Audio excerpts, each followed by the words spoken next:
There Jamie stayed, right next to Tony. The two of them, frozen in my mind, like a couple of Han Solo twins.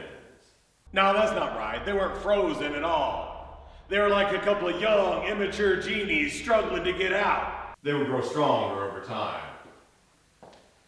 I wonder if it's really a coincidence that shortly after that, I just had 3 semesters to go. I hatched a brilliant plan. I was going to transfer to a whole new college. Not just any college, but one that had a rigorous program. Meant I'd have to start all over again, first semester my freshman year. This is an epically bad plan, all of my professors told me. Don't do this. Stay here, finish your degree, and then go do something else. These people are just trying to hold me back. I want to learn. I want to know. I want to understand. To me, St. John's College in Annapolis, Maryland, that's like Hogwarts and Narnia rolled into one. Now it looks completely different to me. Now I wonder if I didn't just want a do-over for my whole life, not just college. Let me make another run at it. Give me another shot with no Tony, no Jamie in the ground this time. I was so close to freedom. I was so close to leaving Oklahoma and that little tomato world behind me. I wonder if I wasn't so close, I woke up the imp of the perverse.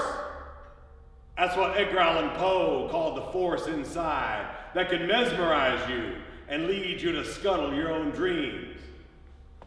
Because when I got back to Oklahoma that spring, I had plans to finish college, I had a girlfriend, I had an apartment, a job, and a car. Now, I lost the girlfriend right off. After she went, the plans for college just evaporated. But I still had a car, apartment, and a job. And I also picked up furies screaming in my mind about how I had escaped. I had achieved escape velocity, and then I came crashing right back down. To quiet those voices, I picked up a cocaine habit. But cocaine is fun and easy and sociable. So I traded up for a crack habit, which ain't none of those. I lost the job. I still had an apartment and a car. And a crack habit. And voices. The crack habit stayed loyal.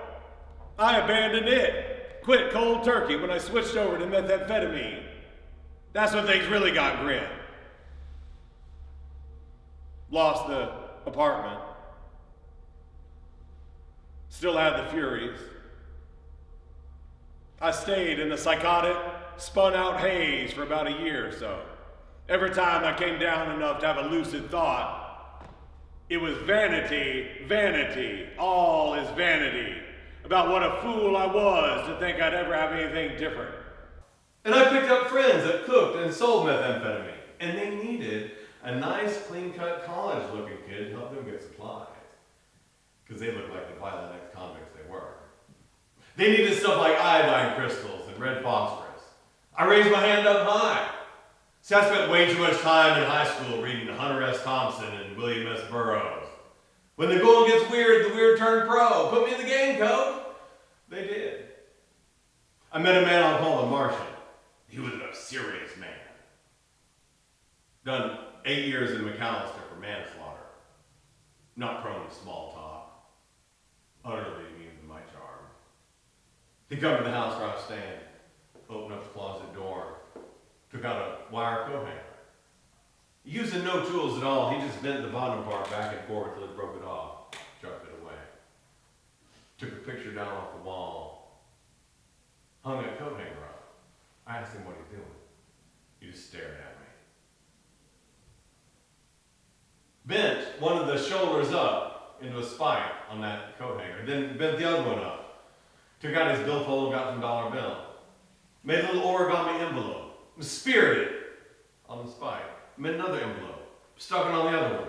Then I saw what it was. It was a prison balance, like the scales of justice. Then he made a little square out of a dollar bill, dropped it in one of the envelopes. The scale teetered. Then he looked at me. Dollar bill weighs 1 gram. he commenced to folding dollar bills and measuring dough. And that's when I finally lost the car. I had to give it to him a few months later to pay for some dough, just like that.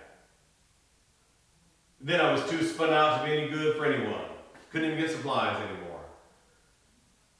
One night the Martian said he's going to take me out for a ride. In the car I just gave him. Him and his pal said they wanted to take me to school. Driving around the middle of nowhere. Martian drinking Jim Beam from a pint bottle in a paper bag. His pal in the back seat. After a while, the Martian looks up. What's that sign say? I said, wrong way? Yeah, boy, you're going the wrong way. What does that mean? What direction are you going? I said, south?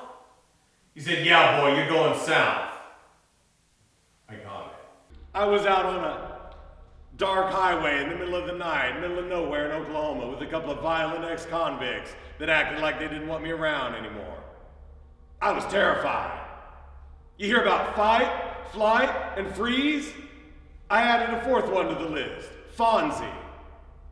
I was just gonna sit there and act like this is all totally normal, totally cool. Hey. But I told myself, if I made it out of here, I was never going to listen to myself again. They didn't have any plan for me, like leaving me dead in a ditch. I was going to get out of here and never wonder what I wanted to do again. Hoa nox, homentean est in Delphois, uta lege, uta crite, alla semaine. The God whose oracle is in Delphi neither speaks nor hides, but gives a sign.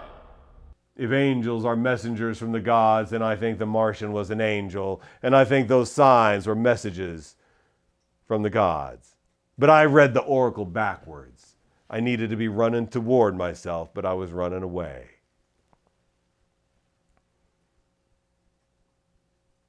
Now, if you have another tic-tac, you can have it, because I'm going to give you the whole Bible verse this time.